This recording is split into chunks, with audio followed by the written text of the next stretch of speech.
ହେଉଛି ଠିକ୍ ସମୟ। ମାତା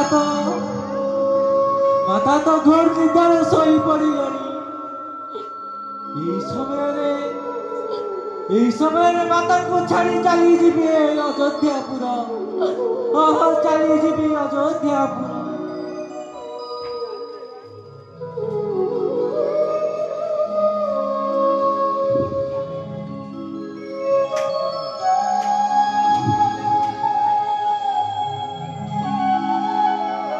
हे भगवान, मुई कि भूल कार्य करने जाऊली। मातांकु तो छाड़ी चली गले।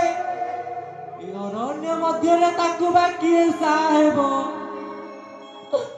ना मुझा पूर्व खंडिए पत्र लिखी कर